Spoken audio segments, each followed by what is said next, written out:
Each one of these Latin phrases would match up to the reign of a particular pope, and in that vision, he saw 112 popes up until the tribulation time, to the end. So will Pope Francis be the last pope? The Irish seer of the 12th century has said it will be so. Time will tell. Could an ancient prophecy deeply rooted in the history of the Catholic Church come true in our lifetime? Saint Malachy, a 12th century Irish saint, made a series of predictions about the future of the Catholic Church, specifically naming 112 popes. And according to Saint Malachy's prediction, this end time, following the reign of the 112th pope, is right around the corner. As we approach 2024, a year of potential significance, many are left to ponder if his prophecy about Pope Francis being the last pope will indeed unfold. Will Saint Malachy's prophecy about Pope Francis, a prophecy that has the potential to reshape our understanding of the world, come true? What could this mean for the world today? Let's go into the mystery of Saint Malachy's vision and its potential impact on our times. In a series of 112 cryptic Latin phrases, the Irish saint predicts the Roman Catholic popes. He predicted there would be only one more pope after Benedict. And during his reign comes the end of the world. Saint Malachy, the vision, the prophecy, and its implications. Long ago, Saint Malachy, an Irish man, became famous for being the first Irish saint in the Catholic Church, a significant honor from the Pope. Today, many talk about him for predicting the future, especially about the popes and leaders of the Catholic Church. His prediction about Pope Francis in 2024 is significant, suggesting he might be the last pope and something big might happen during his time. What does this mean for us now? Could these events happen soon? Saint Malachy foresaw the future of the Catholic Church, mentioning 112 popes. Is his old prediction just a guess, or should we take it seriously? It will be revealed soon. Many wonder if the Catholic Church is in a delicate time, considering Saint Malachy's prediction, especially for 2024. As Archbishop, he worked hard to align the Irish Church with the Roman Catholic Church, which was vital during the chaos. People admired Saint Malachy not just for his organizational skills, but also for his perceived holy powers. His dedication greatly benefited the Church and earned him enduring love. Even after he died in 1148, Saint Malachy's fame grew. By 1190, Pope Clement III declared him a saint for his significant contributions to the Irish Church. Saint Malachy's reputation grew due to claims of his ability to predict the future, particularly about the popes, leading to discussions about the prophecy of the popes. Now you may be wondering how it all started. Saint Malachy's journey to Rome in 1139 was far from a mere vacation, a mission of great significance. He sought an audience with Pope Innocent II to request special cloaks for the bishops of Armagh and Cassel. This move underscored his dedication to elevating the Irish Church to the esteemed level of the Roman Church. The Archbishop asked that Malachy should be sent forth so that he might succeed him here in Armagh. This endeavor was essential to his mission of improving the Church in Ireland.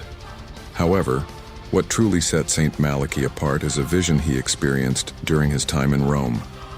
As he walked the hills, deep in prayer, he fell into a trance, a state where he seemed to be both asleep and awake. It is believed that in this trance, God revealed to him the future, particularly concerning the leaders of the Church, the popes. Upon emerging from this state, Saint Malachy carefully documented his vision to ensure future generations could understand what he had seen. Strangely, this prophecy remained unknown for centuries, only coming to light in the late 1500s. This long delay in its revelation caused much speculation and intrigue. The authenticity and implications of Saint Malachy's vision became a significant topic of discussion among scholars and lay people alike. In his vision, he described 112 popes through cryptic Latin phrases, each corresponding to a specific pope, leading up to a period marked by significant turmoil or even apocalyptic events as foretold in the Bible. The Book of Revelation describes a chilling series of disasters. They believe pandemics will wipe out millions. This extensive list of popes has led many to scrutinize Saint Malachy's writings closely. The most attention-grabbing part of his prophecy concerns the final pope, Peter the Roman. This aspect of the vision is particularly fascinating because it is believed to pertain to our current era, prompting many to ponder what lies ahead. This speculation shifts our focus to Pope Francis, who some believe fits into this ancient prophecy. The prophecy suggests that his papacy will coincide with significant changes or crises, raising questions about what the future holds during his tenure. I'm sure you're wondering now who this Saint Malachy is. We'll be discussing that soon. Malachy received his education at Armagh, located in what is now Northern Ireland. He was ordained as a priest in 1119 and later served as a vicar in Armagh under Archbishop Celach, who temporarily administered the Diocese of Dublin. During Archbishop Celach's absence from Armagh, Malachy underwent training under Mael Isu, Malchus, in Lismore, a renowned center for church reform in Ireland. Around 1123, Malachy was consecrated as bishop in Down, where he embarked on restoring the renowned Bangor Abbey. The following year, he assumed the role of Bishop of Connor in Antrim. Malachy had spent long periods in study and reflection, and this helped him to act in an effective manner when he set about his task of reform.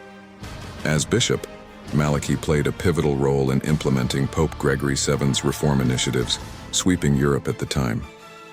He also introduced the Roman liturgy into Ireland, replacing the dominant Celtic rite.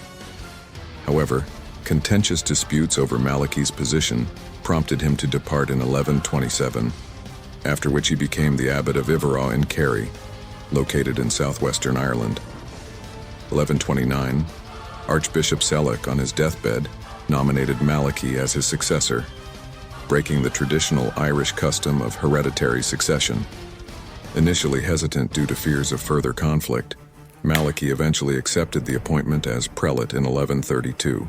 He governed the diocese and the entire province of Ulster for 5 years, abstaining from entering the city of Armagh. However, he resigned from his position in 1137.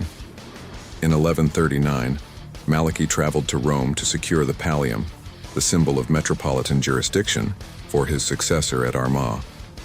Although Pope Innocent II appointed him as papal legate in Ireland, he declined to grant the pallium. Malachy then visited the renowned Abbot Bernard at Clairvaux in France, and later founded the Cistercian Abbey at Mellifon in Louth in 1142, introducing the Cistercians to Ireland. While en route to Rome for a second attempt to obtain the pallium in 1148, Malachy died at Clairvaux in Bernard's arms. His lifelong goal of establishing a regular hierarchy in the Irish Church was realized at the Council of Kells in Meath in 1152. Pope Clement III canonized Malachy as a saint in 1190, making him the first Irish-born individual to receive official canonization. That being said, the prophecy's controversy lies in interpreting the Latin phrases. Proponents of the prophecy point to remarkable correspondences between the descriptions and the historical reigns of certain popes. For instance, the phrase, de flora de campo, flower of the field, aligns with Pope Celestine III, known for his humble origins. Critics, however, argue that the interpretations are subjective and prone to manipulation. They contend that the vagueness of the phrases allows for coincidental matches. Furthermore, the Catholic Church itself has never endorsed the prophecy, maintaining a position of neutrality. With Pope Benedict XVI's election in 2005, the prophecy gathered renewed attention. The phrase associated with him, Gloria Olivi, glory of the olive. Glory of the olive would be the highest ranking among them, and there he is. We thought, Malachy's correct again, and now there's only one more pope in the line. Started discussions due to a possible connection to the Olivetan branch of the Benedictine order.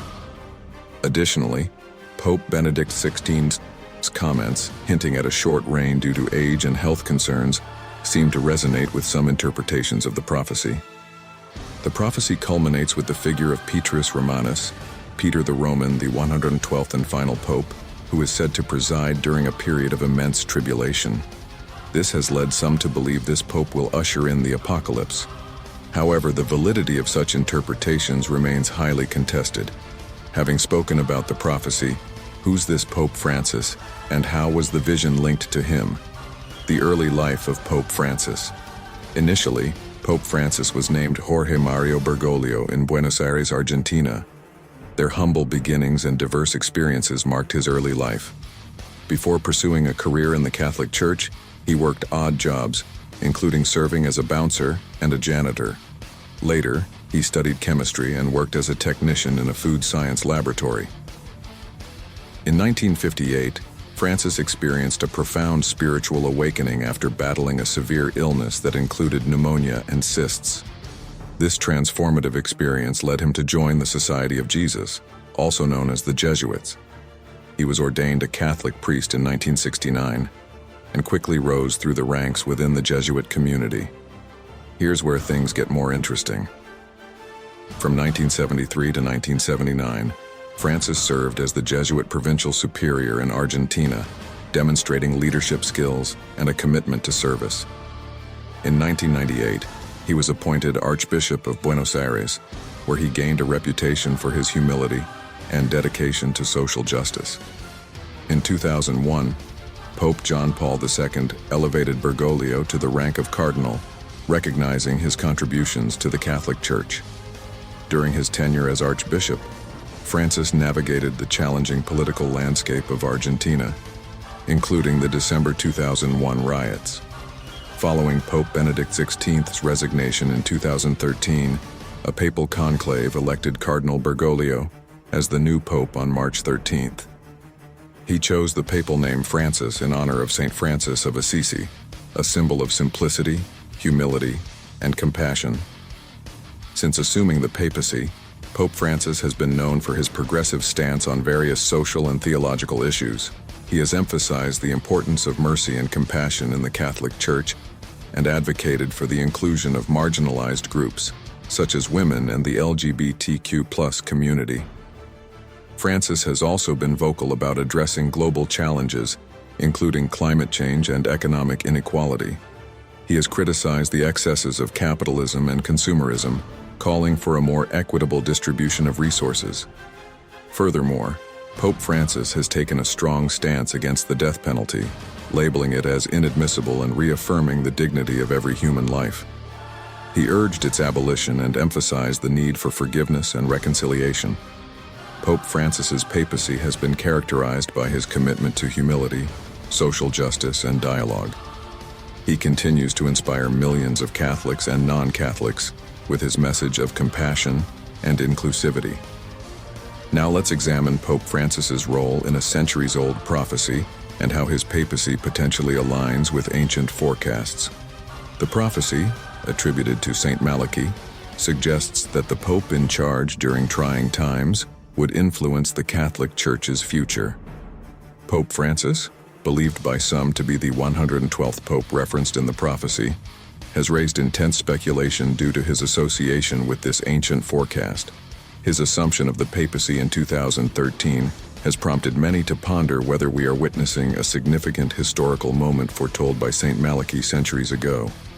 Pope Francis's unique background is fascinating as the first pope from the Jesuit order, officially known as the Society of Jesus. Francis is the first Jesuit pope. From the very beginning, he's been wearing more simple clothes, a more simple cassock, without the elaborate sleeves and the red shoes and that kind of thing. That's all very typical of Jesuits. The Jesuits, renowned for their commitment to education, missionary work, and social justice, have historically played influential roles within the Catholic Church. Their emphasis on intellectual rigor and advocacy for marginalized communities adds depth to Pope Francis's papacy. Both admiration and controversy mark the Jesuits' history. Their engagement in political and social issues often led to friction with ruling authorities, resulting in their expulsion from several countries in the late 1700s. However, they persevered through adversity, ultimately regaining their footing and continuing their mission. This chaotic history shapes Pope Francis's leadership style and approach to addressing contemporary challenges.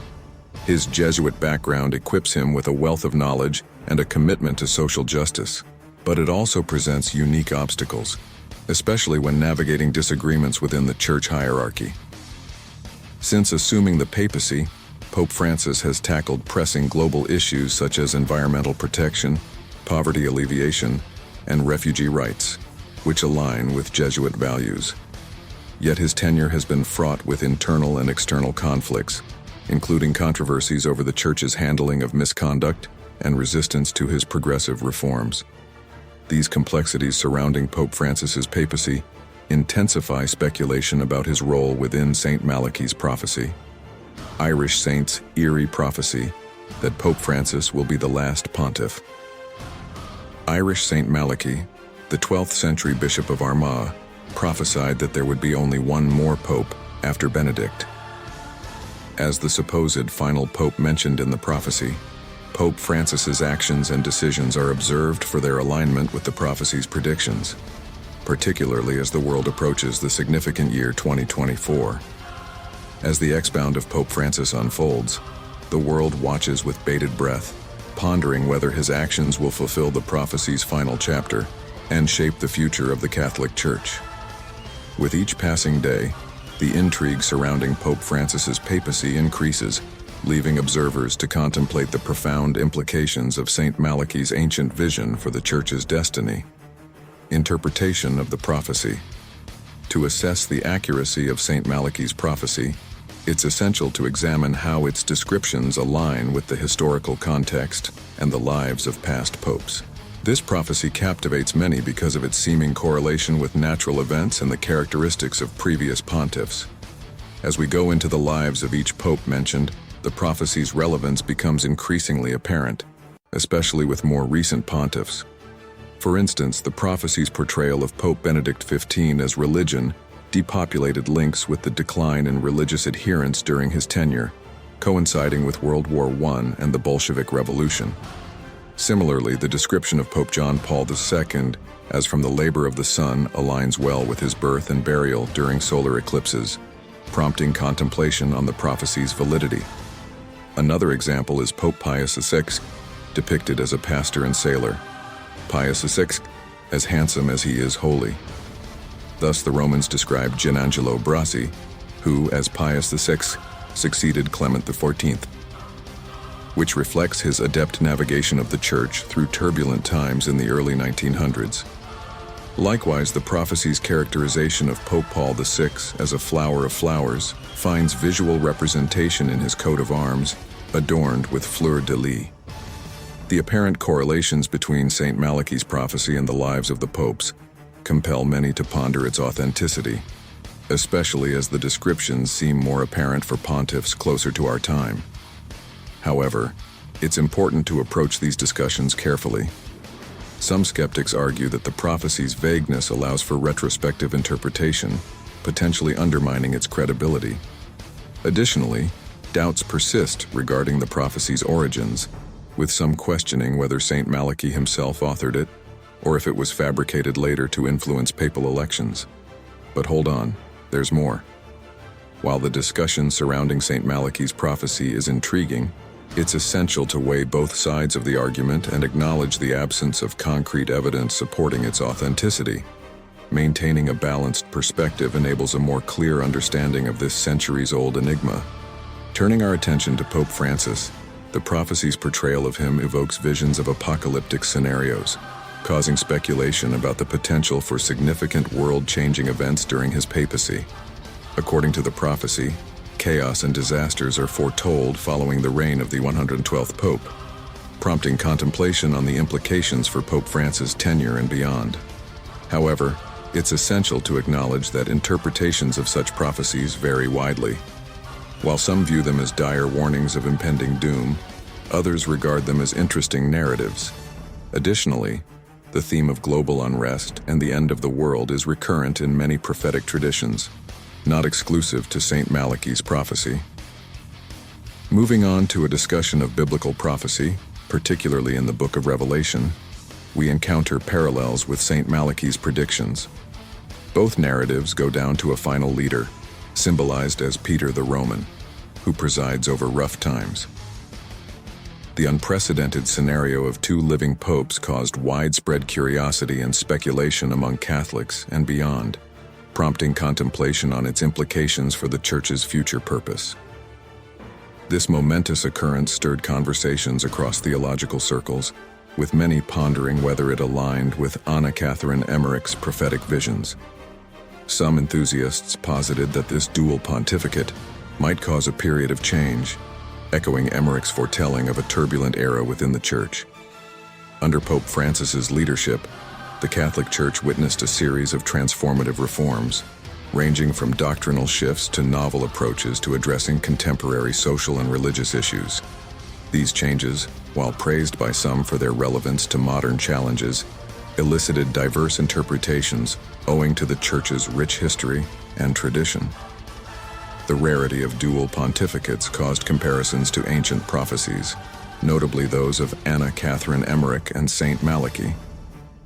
The life of Anne Catherine Emmerich, religious of the Order of St. Augustine at the convent of Agnethenburg, Dülmen, Westphalia, whose cryptic predictions continue to captivate the imaginations of believers and scholars alike. The symbolism employed in these prophecies, such as references to eclipses, covers them with an air of mystery and interest, building a culture of interpretation akin to solving a puzzle. In discussing the symbology and underlying messages of these prophecies, enthusiasts embark on a journey of discovery, seeking to unveil hidden meanings and correlations that are behind human wisdom. These ancient texts encourage us to view our era with fresh eyes. Take, for instance, let's discuss the tale of Pope John Paul II and the prophecy known as Saint Malachy's, which dubbed him De Labor Solis, or from the labor of the sun. What's fascinating is how John Paul II's life seems intertwined with solar eclipses. John Paul II's story begins on May 18, 1920, the same day as a solar eclipse, and ends on April 8, 2005, coinciding with another eclipse. These remarkable connections between significant moments in his life and solar eclipses lead some to believe there might be truth to the ancient prophecy, especially for those already inclined to believe in such predictions. Solar eclipses have long held significance in folklore and legends, often viewed as omens of impending change or essential times ahead.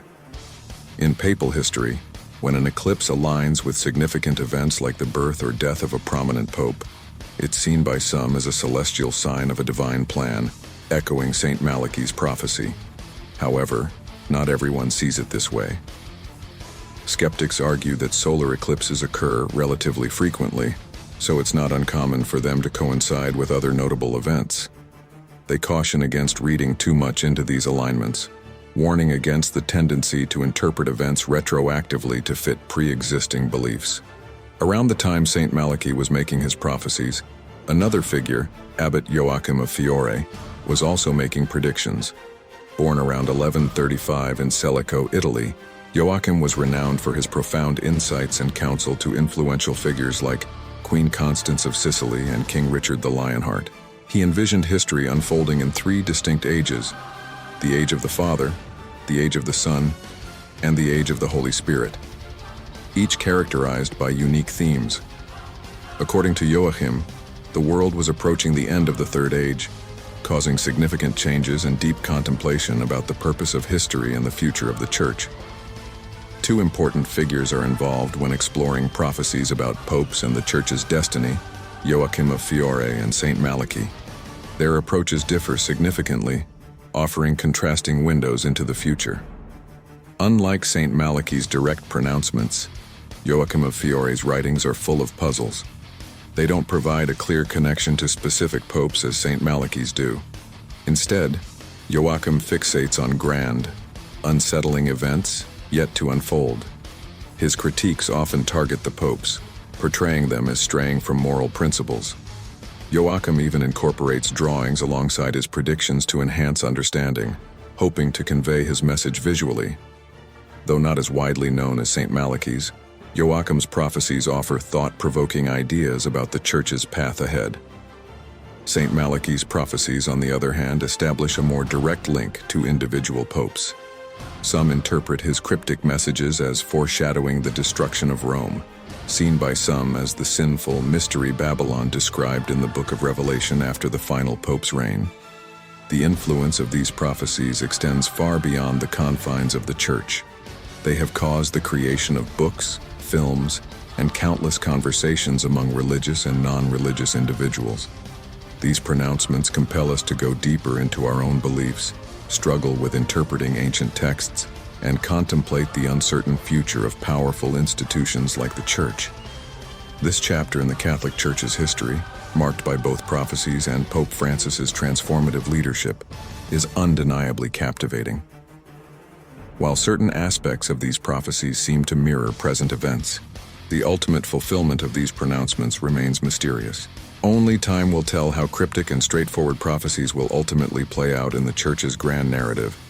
Please like, share, and subscribe if you find the video interesting. Thank you.